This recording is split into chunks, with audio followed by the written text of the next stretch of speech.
Excellent.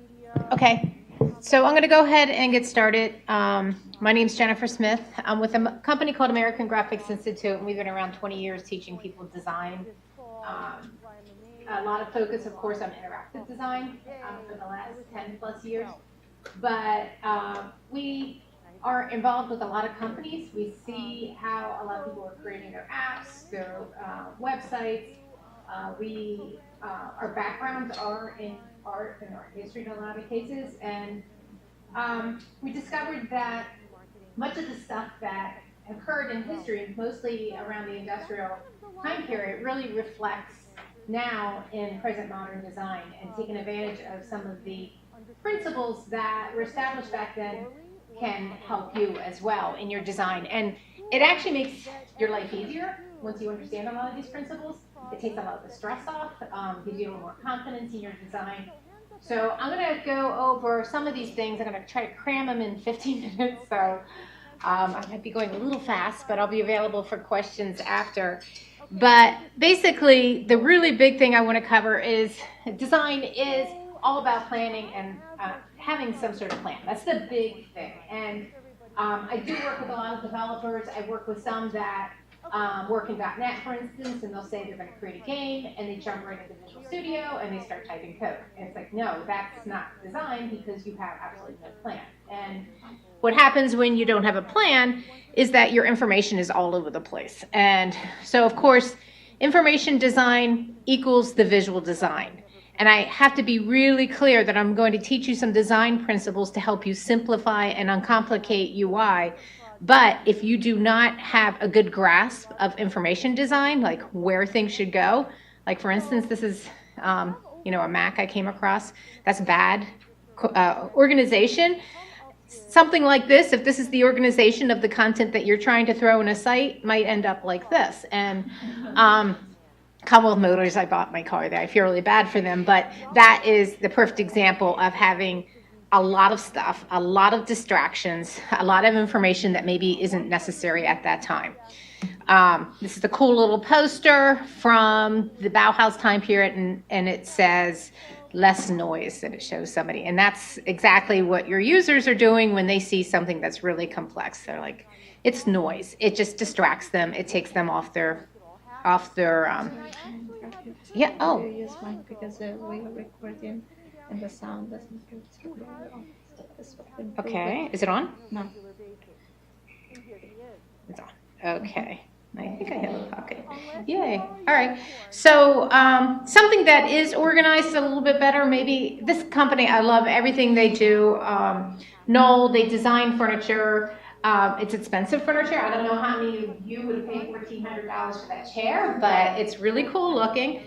But I'll go into some of the principles that they use in order to create really clean information design.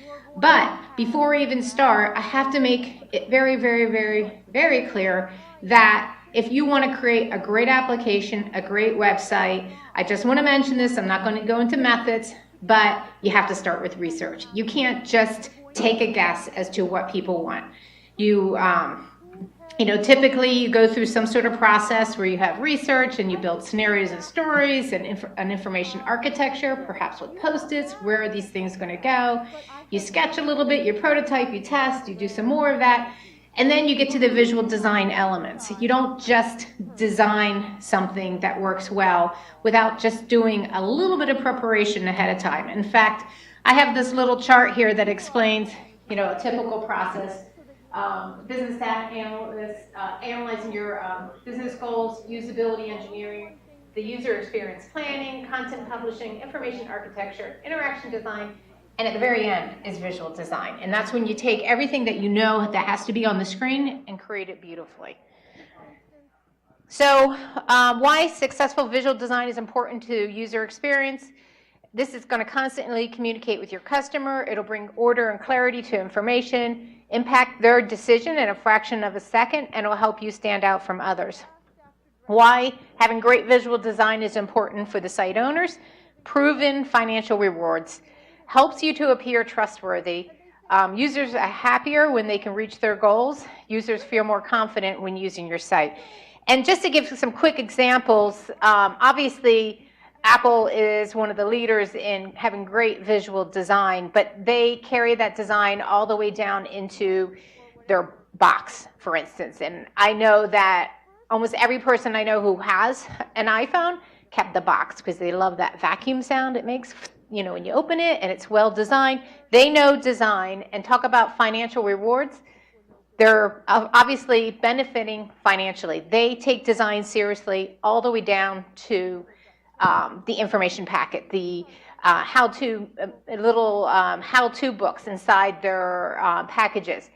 And this is something I want to get clear to you. I'm covering design, but have design affect everything. I'm going to teach you some really great principles, but even if you're doing a Word doc, try to implement them, and then you start to feel more like a designer, and everything becomes designed well.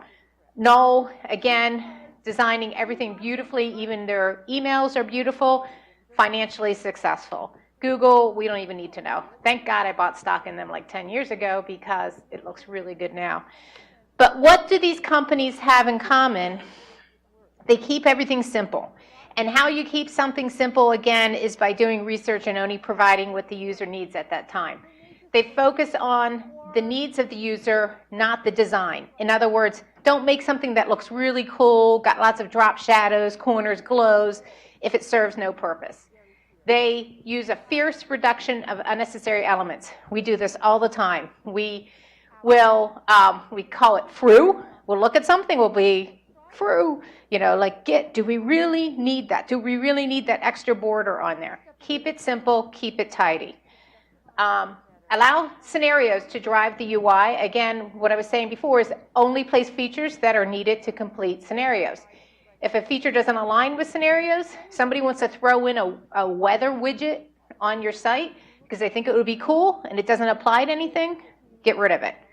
Just to give you an idea, this is our site.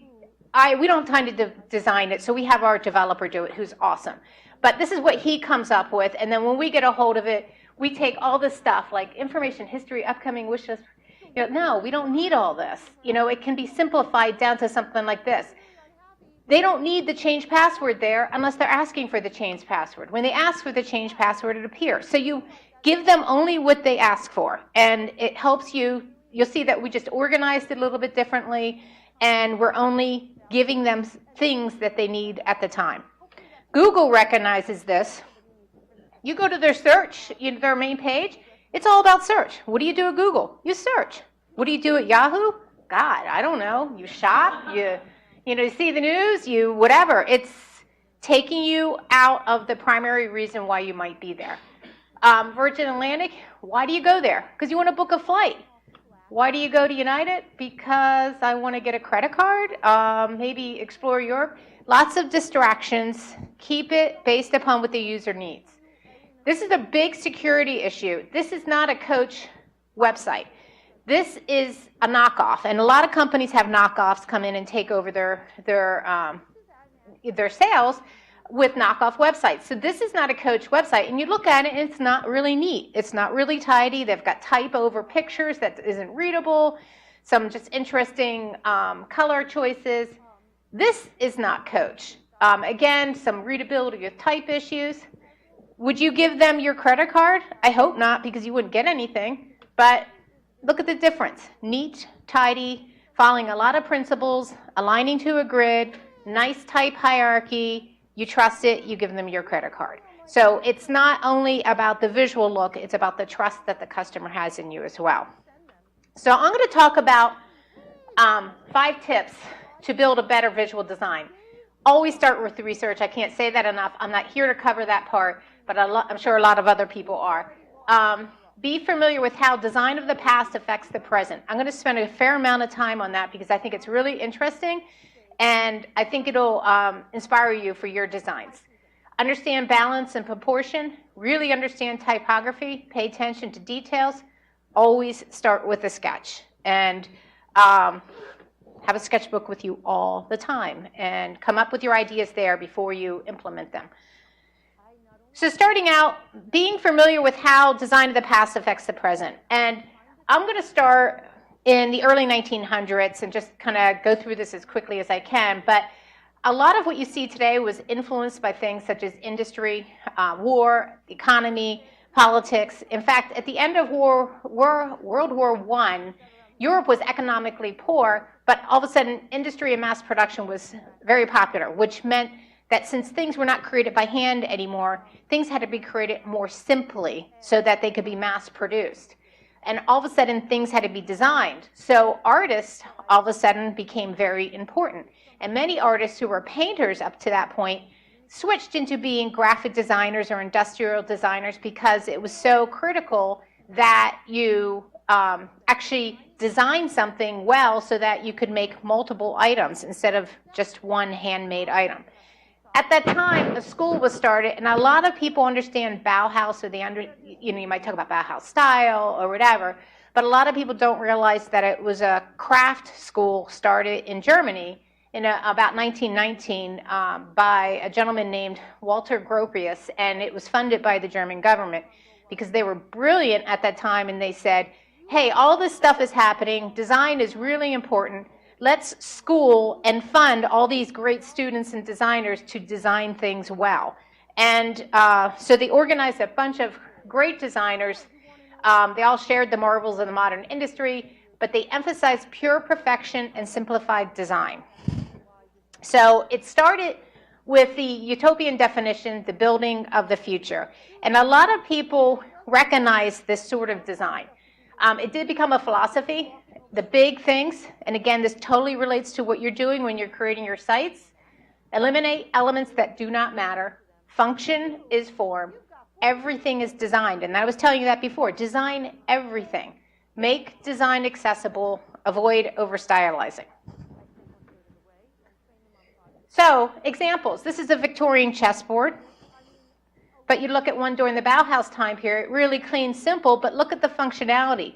They put the shapes of the pieces into the positions or the directions in that those pieces can move. Okay? So it's brilliant. It's genius. It's just really thinking about this stuff instead of just creating something. The chair, building for a soft machine. They called all this building for machines. They thought about proportions, the usability, how people sit, the size of the body, to create beautiful things that look timeless because they're so clean and simple. You could still buy a chair like this today, but yet it was designed back in the early 1900s. And their design, their graphics, very clean, very simple, but again, looks very modern and it's timeless. Their architecture, very different than the Victorian time period before then. Obviously, very simple, very clean, but there are proportions that they're following that I'm going to explain to you that will help you to design things as well. The furniture, it doesn't have a bunch of ornateness to it. So for instance, here's a doorknob from the Victorian time period, and then there's the doorknob designed during the Bauhaus time period. And you'll notice that it has, I don't see any doors with us here, but that's the ADA, like handicap doorknob. I mean, they actually designed something that's more usable at that time that wasn't in the shape of a standard doorknob, and it was very brilliant, and it looks like something that you could buy today. Some other concepts came up at this time that we'll talk about as we go through. There was a typographer, Lazio Maholi Nagy, who made a statement, letters should never be forced into a preconceived framework, for instance, a square, which means don't put everything in borders. This is an example of what you don't want to do necessarily. Like if you're creating a site, you don't want to take different topics and information and just throw them in boxes because you don't know what else to do with them. We'll talk about how you can use space, how you can use type hierarchy, how you can do other things so that you don't distract people with noise by just dividing everything up like this. So form should follow function, creation for use. And so form follows function. Again, don't sacrifice your message for design. I can't say this enough, but I don't know how many times I see people who really focus on the design and not for the functionality. Let it go.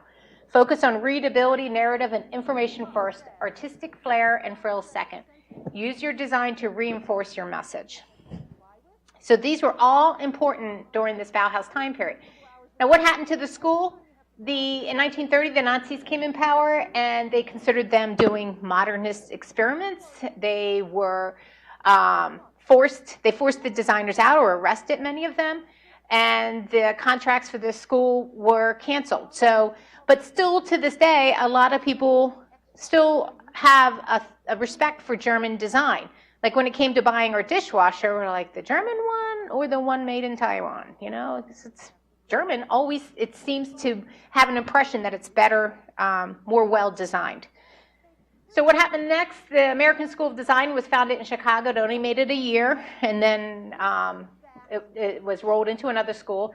But a lot of the designers went to Switzerland, and that takes me into the next portion of the history, which is moving in the late 1930s into what's called Swiss design, or international typographic style, which is very popular right now.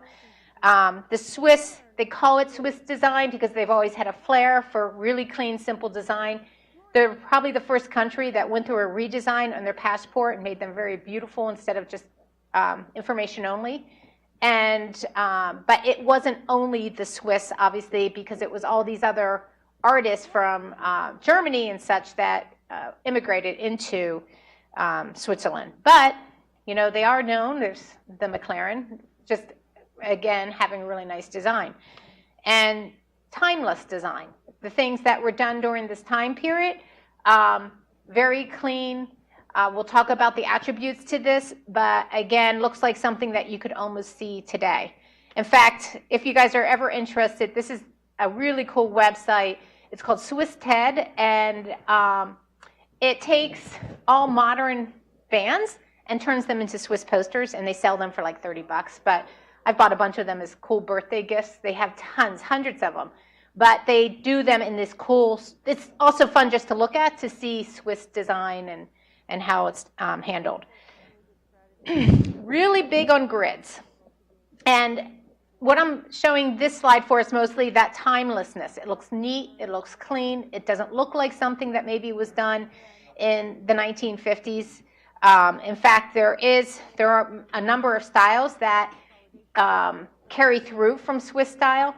And one is that they were really big on asymmetric layouts, and I'll talk about that in a little bit, but that's having something heavy on one side, something lighter on another. They're really big on using grids, and their attention to detail was critical. And I'll show you about the grid system a little bit too, because there's some simple things that you can do that will make that information design so much more clearer to the user by just taking advantage of grids. They were really big on sans serif typefaces, and those are the typefaces that do not have the little end point on them. So you see these just end. They don't have the little corner points in the bottom.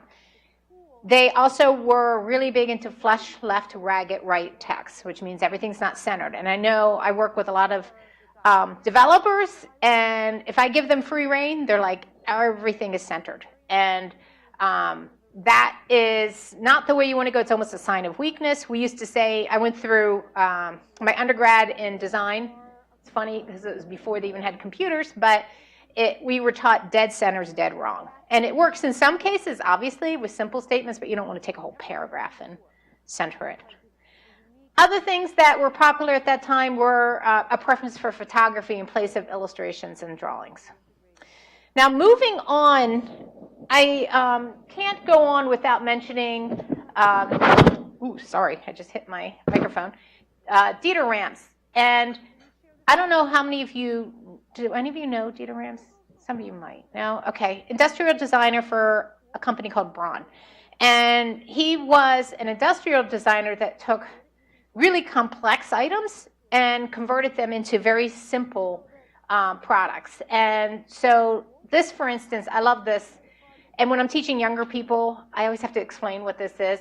This is a record player. It played 45s. And here's the piece. And you could carry it around with you. And then you could snap it off and put the speaker up and then have the 45 playing.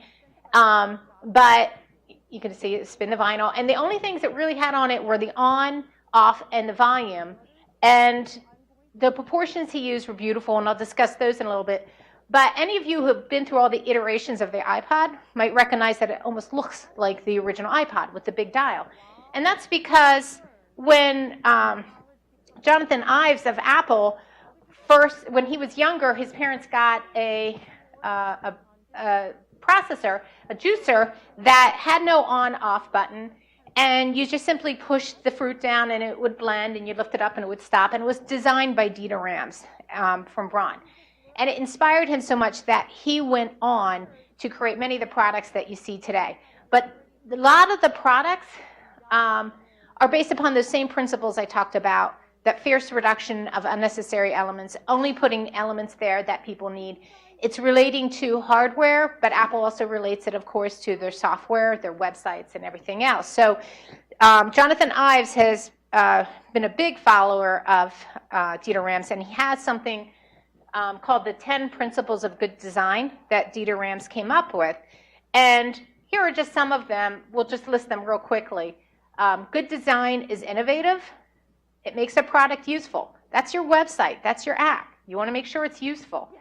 It's aesthetic. It makes a product understandable. Again, huge, taking lots of information and breaking it down to make it easier for the user. It's unobtrusive. It's honest.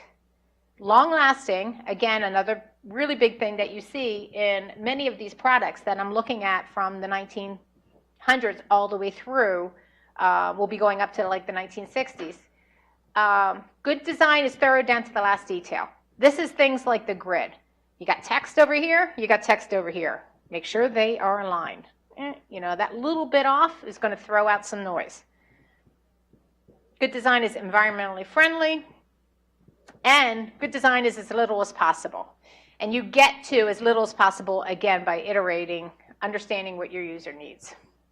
There's another thing I want to mention. I don't know if any of you guys have ever heard the word Chrome, but not Google Chrome.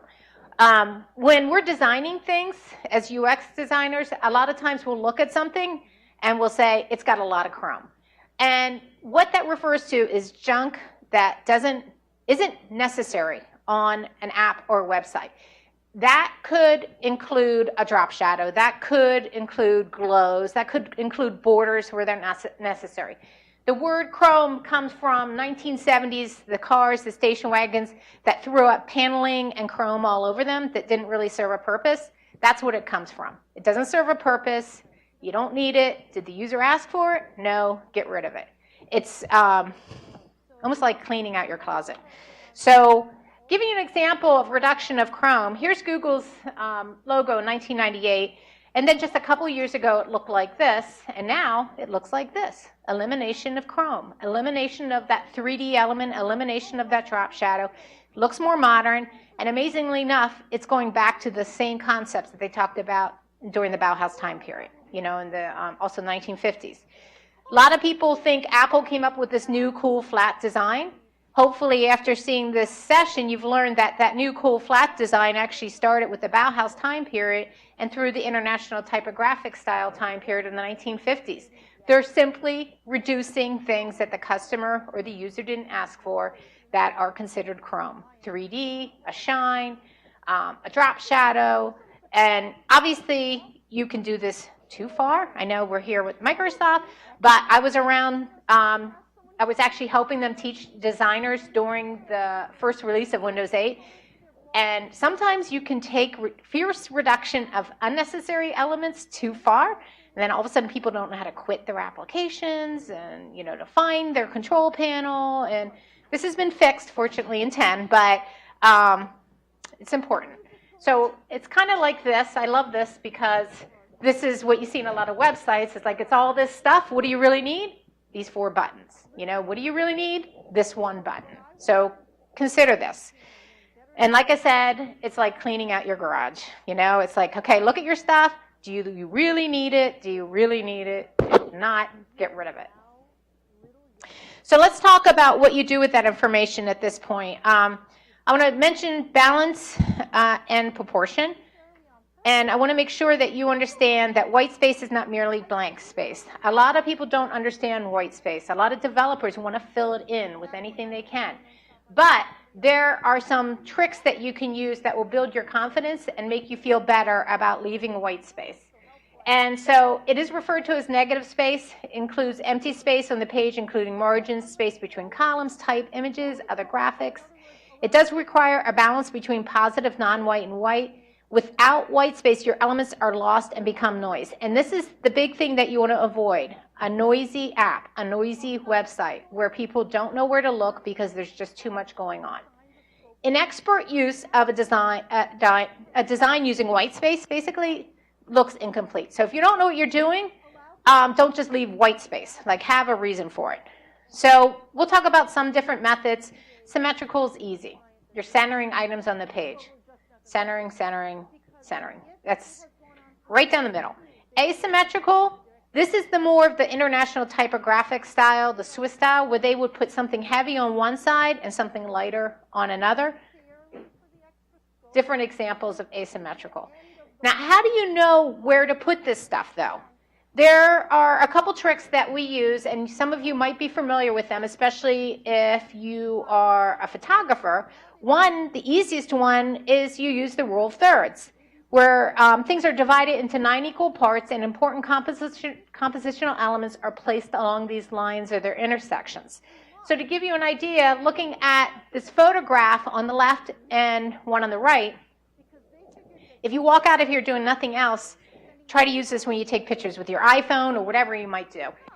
There is a grid. If you go into your settings, you can turn this grid on. The reason the grid is, the rule of thirds is built into, I'd say, all phones, is so that as you're taking the picture, instead of just taking a picture, you can think about this compositional rule that helps you to make more dynamic images. Notice in this one, it's just random, where the rock structure ends, the sky, and where this formation is. In this one, this formation lands on a third, the land ends at a third, the sky is 2/3. And this is a known rule that is aesthetically pleasing to viewers. And if you look at documentaries, the guy in the jungle, he's like usually on the third, and then the jungle's in the background, but you might start noticing that maybe the mountain range is a third and the sky is 2/3. You take a picture of your kid at the beach, instead of a front-on center picture, maybe put them on the side, have the water end here, and have the sky 2/3. You actually start playing with it more. And that's why if any of you are Photoshop users, you go to the crop tool, why that grid comes up, because it wants to give you the opportunity to create a more dynamic image. And so again, center on or up in the upper left, the one on the right obviously is a little bit more dynamic. So a lot of web designers use this for where they're putting things in their imagery. That's why you see a lot of thirds and not a lot of 5s and a lot of 4s, because thirds are more dynamic, even mobile. It also helps, of course, if you're building something responsive, because you can collapse it down a little bit easier. But third. It's a really easy thing to follow. And it gives you this confidence when you're building, because, like I was saying before, if you know, let me put this up here. If you are building something and you want to have one big object, you know that if you're going to put it on the page, put it on a third, like put it on an intersection, and then maybe, fill out the rest of the information. But use these are landing points that you can put items, those intersections, or you can use the entire column. You want a column that is on the left, maybe leave a third empty and take the other 2/3 and use them instead of some random amount. It makes it look more confident. The next one I want to talk about is the golden mean, ratio, rectangle, etc. A lot of people know this, and I bet so many people in this room know what the next number is. Who's the first one who's going to tell me? Go ahead. 34. Okay. Ding, ding, ding, ding. I actually have a prize for you.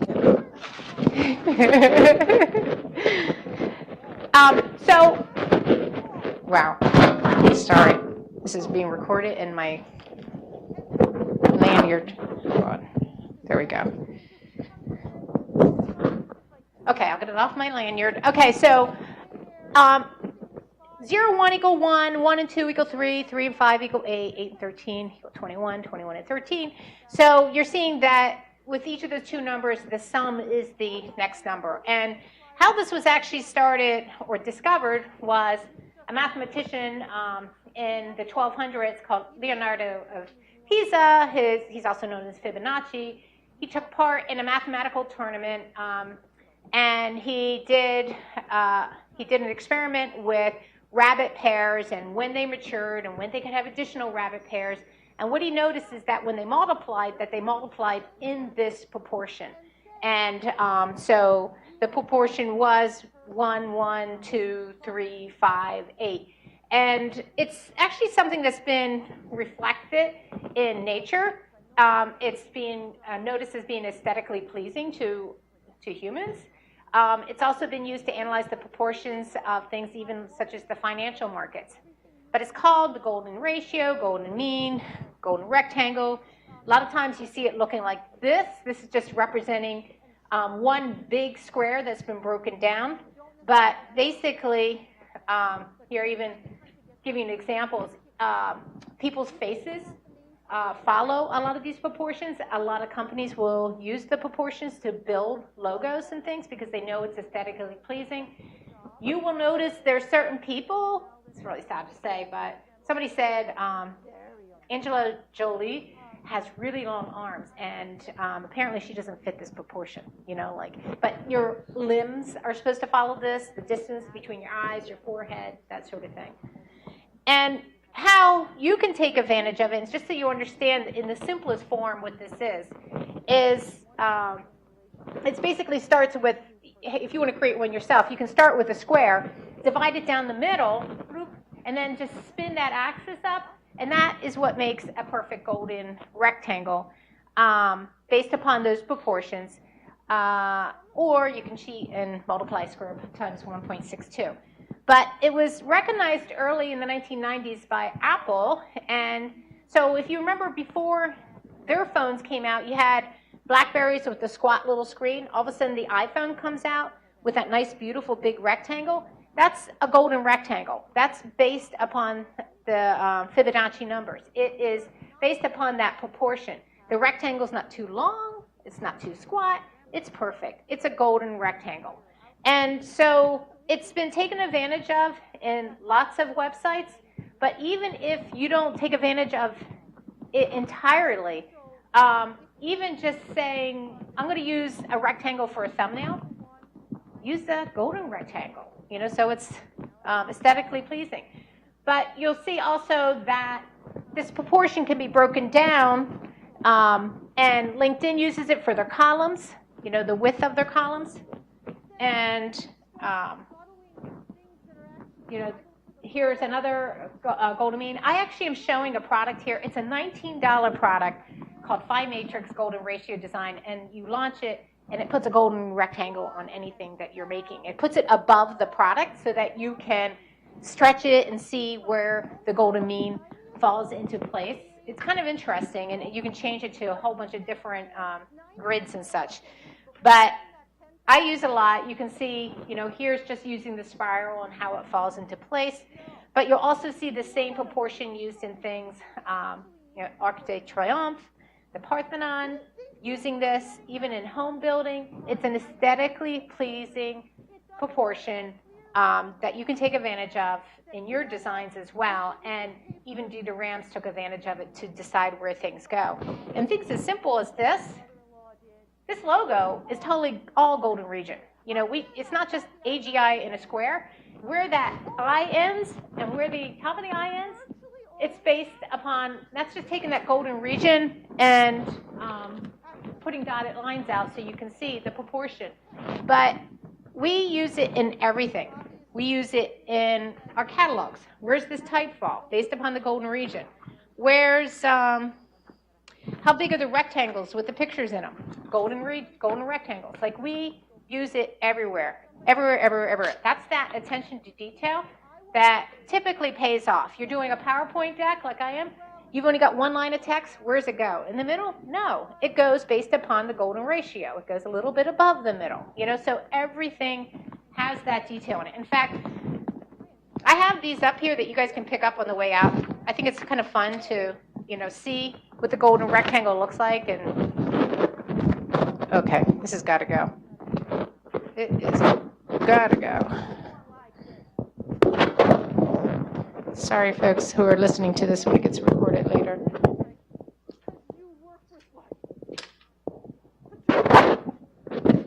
Okay. So anyway, take advantage of those little things, and it, again, just to make it clear, it helps you to be more confident in your design. You want to put a banner off to the right, maybe have it fit, you know, a column off to the right, have it fit one of these proportions instead of randomness. I don't do anything random when I'm designing. If it's either rule of third or golden region, it's got some proportional reason for being. Don't use both. You don't use rule of third and the golden mean. The other thing that's really critical is understanding typography, and I know there was a session on this morning. I'll just make this quick. But obviously choose a font based upon your scenario, use a type hierarchy, and use a typographic grid. And so before I start, I just want to make sure you guys understand this is a serif, this is sans serif. So you see the difference. The sans serif is more modern. A lot of people say, yeah, but people can't read it. It's not true. They've done studies with university students where they give them readability tests in sans serif and serif, and then they give them questions afterwards. Reading comprehension tests, they end up exactly the same. So use what you feel looks good for your site. The only thing I will mention is that some people, if they are creating book sites, people are more used to serif for books and such. And so that would be the only reason, is just because they're more used to it. But tests have been done, and it used to, when I was learning design before they could do eye tracking, they always told us that serif was good because those little serifs would lead somebody from one letter to a next, one word to a next, because people read like this. People don't read like this. If you ever seen readability tests, they're like all over the place, okay? They're not reading completely across. It's less patterned. So again, like I said, pick something that works well for you, test your users. But what's out there right now, 60% sans serif, 40% serif. And here are some popular sans serif typefaces. Danny, I'll make sure you get this as a PDF, so if people want to get this stuff later. But yeah, there's all sorts of different ones that you can take advantage of. On-screen considerations, and these are based upon tests. You want an X height. This is an X height, the height of a lowercase x, of 65 to 80% of the cap height. Here's your cap height. So in other words, you want low cap heights. You want strong counters. Look at the type. These things with the circles in the middle, like B's and O's, A's, E's, those are called counters. Make sure they're really strong and open. The other thing is don't have excessive descenders where these go down. Going back into the history part, Jan Teschhold was a German typographer. He's a book designer. And in 1923, he's the one who came up with standardization of paper sizes and such, which we still use today. But he also came up with this concept that related type size to music, and basically talking about a type hierarchy and how larger type is going to be louder, of course, and smaller type is going to be smaller. But it's been translated into what's called a type ramp. And basically, with an established type ramp, you can convey your information more clearly with less distraction. When we are creating anything, even our catalogs, we say, we're going to create this using 7 different type sizes and styles, and we're going to stick with them. Now, what that means is that if I say my headline is 42 point, and then I take another headline, and I make it 42 point, and I make it red, that's 2. If I make that headline 42 point, and I italicize it in another instance, that's 3. So what typically happens if people don't understand type ramps is they create a really noisy page, and it's really hard for the user. So this is a clean type ramp. They are sharing, they're not saying that because they're talking about the frame, they need a different typeface than upholstery type than seat cushion. And I do see in many cases people change the typeface because it's a different item. It's not about the item, it's about the importance to the user. So you have to build a type ramp based upon the level of hierarchy that is important for the user. So this is maybe a little too much, you know, and it's noisy. You want to exaggerate your type ramp, be confident with your type sizes. Modern design uses type sizes that are visually twice the size. Like my headline, visually twice the size of my body copy. It's hard to do at first, but do it and you'll see a huge difference. Test your typeface. Many do not work at small typefaces. So giving you an idea, here's something not using any type hierarchy. Here's what most people end up doing. Hey, this is important. I think I'll make it red.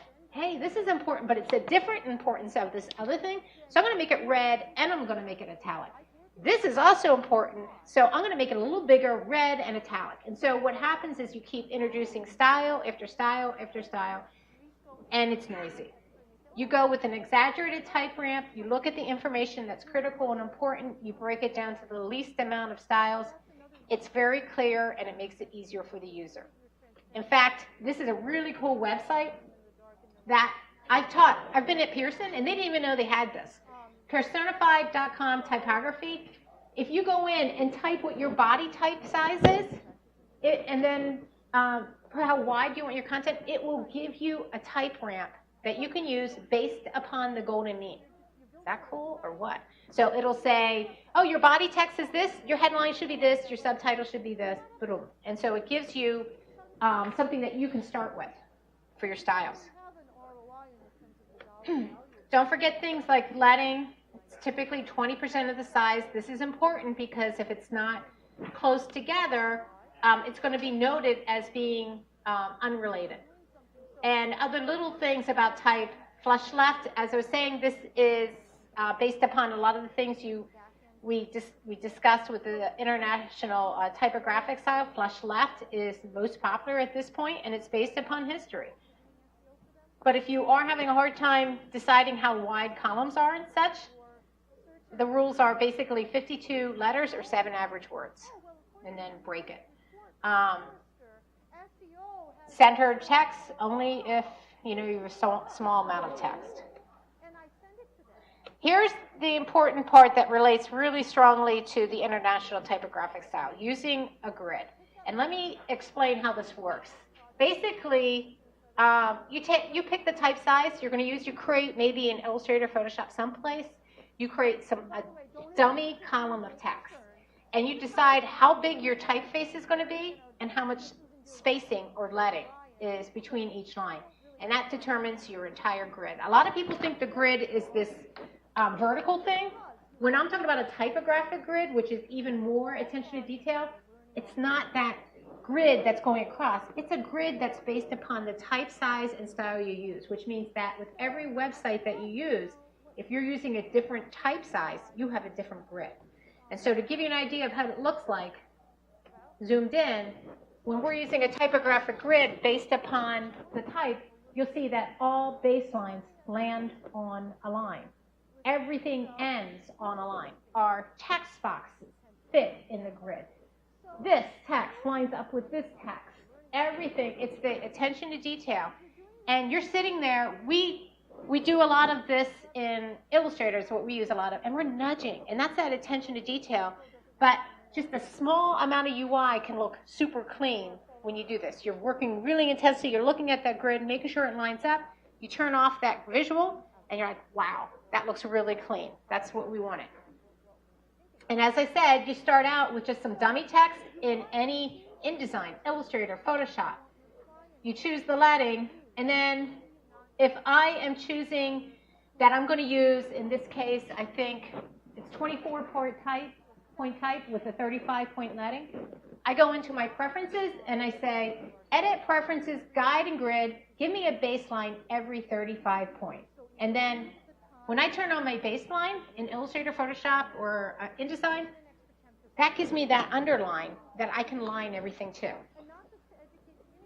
So just changing the preference, and then you build everything. And then it looks great. And if you notice, here's like Apple. Look at this. See how it falls almost exactly. This is just a screenshot, but almost everything falls. This, well, that looks a little off, actually. Or did I move it? But you'll see that text aligns with other text. In other words, don't put something down here And then something down here, like have things line up on all the same grids, or else it does this. This drives me crazy. Why is this down here and that up there?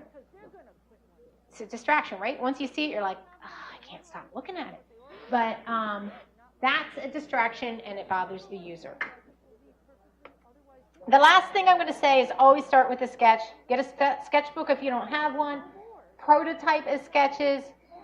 Be willing to throw it away. You start in any development tool. You start even in an Adobe application. You own it, and then you hate to throw it away. You want to throw it away. You don't want to spend 4 hours on something and be like, it's not working, but now I'm stuck. Sketch, low. You know, it doesn't have to be huge. It doesn't have to be fancy. Fast and easy. So I think I actually, I've got a little bit of time. You know what? I've got time here. So what I'm going to do is I want to see if you guys have, because I sped through, and now this will give us a little bit of a chance to catch up. Do you have any specific questions on something I covered that you want me to go back to? Like rule of thirds or the golden mean or the type of... The golden ratio? Okay. And did you have a question about it, or you just want me to? It's it's kind of a weird little thing. It's a proportion. Okay, so it's not like this spinning thing that you see, the conch cell type look. We use it as a proportion, and maybe it'll help if I actually escape out of here, and I bring up, I'll go into Illustrator, and I'll bring up just a new document. Okay. And I'll bring, here, this is my baseline grid. Okay. And I'll bring up this tool. This is my phi matrix. But if I'm building something and I want it to be aesthetically pleasing, this is the basic grid, for instance, right here, where I can go in and I can build items that are falling on this item. This is just one of the grids.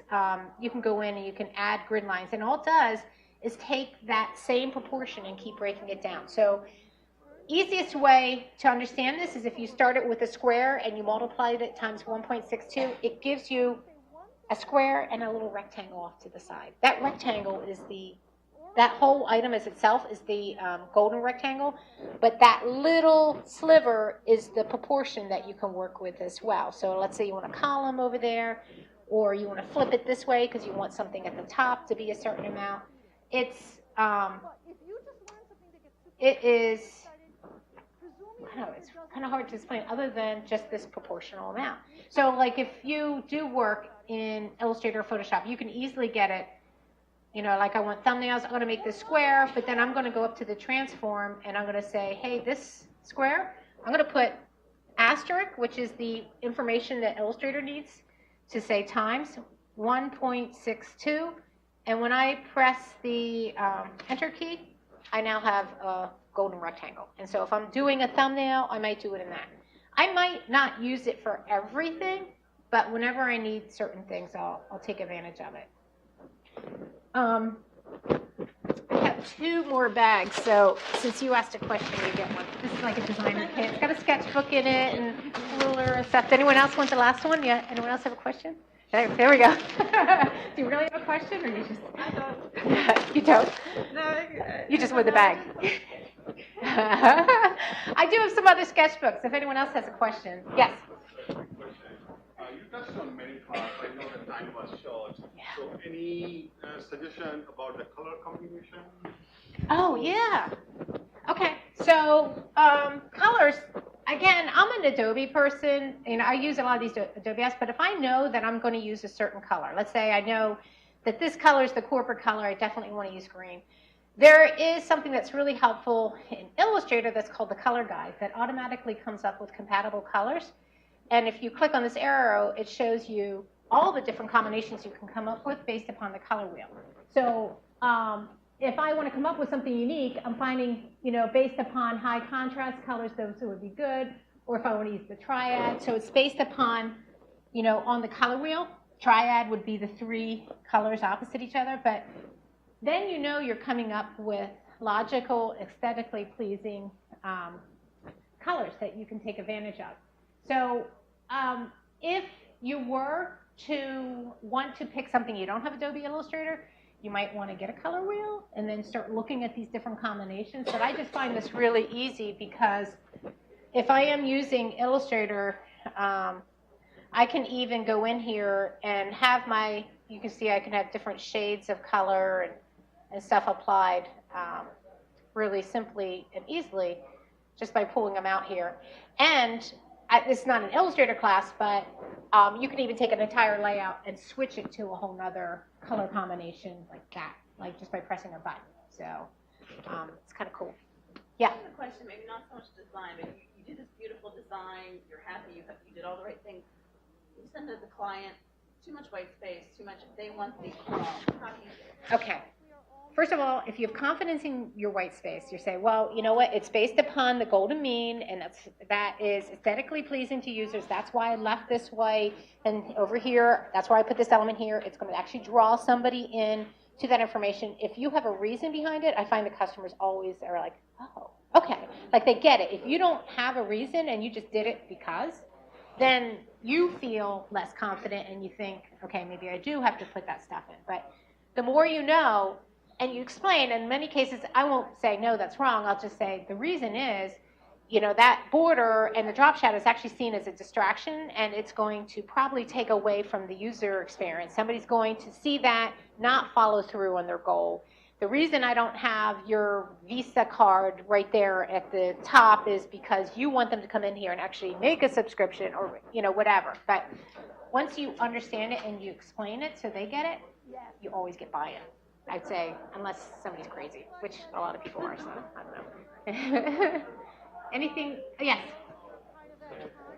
There's a really talk about this, and the book the guy wrote, Riley, is called Articulating Design Decisions, and it's a very helpful practical guide to how to explain design. One of the things that I took from it that I hadn't been doing before, is as I was making this design decision, which I just often eliminating, like options. Yeah. Inevitably, you're going to end up with a part like, oh, they're going to suggest something before I start on it. So it's really useful to have notes, like just take notes. And Yeah. Again, obviously, I didn't always do it. And now I do, because then when the client says, oh, what about this? I can say, well, I tried that, and here's why it doesn't work. You know, or you could, we're not still on the subject, subjective explanation. Plus, no, I totally agree with you because I've worked on sites and things where 6 months later they're like, why did we take that out? And I, deer in the headlight, like, why did we take that out? Like, you don't want to be in that position. You want to remember that there was a reason. And everything should have a reason. Yeah.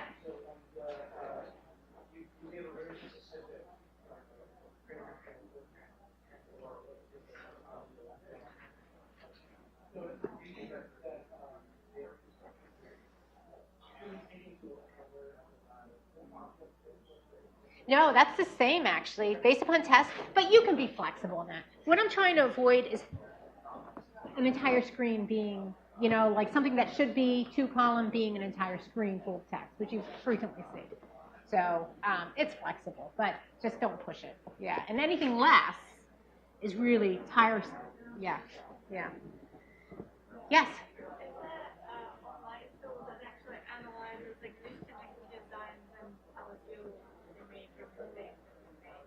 Ooh, is there one? I don't know. I wouldn't trust anything mechanical. Testing colors, right, but I haven't seen one for design. That would be interesting, but I still wouldn't trust it. I don't think we can totally be replaced yet. Yeah, yeah. No, I have not seen one. That should be some. That's the. Why don't you create one? Type analyzer. So, if anyone else has any questions, I guess I got to get off. So, you're more than welcome to come up. Does anybody else want? You guys want this? Anyone need a sketch one? That way, I can bring it home.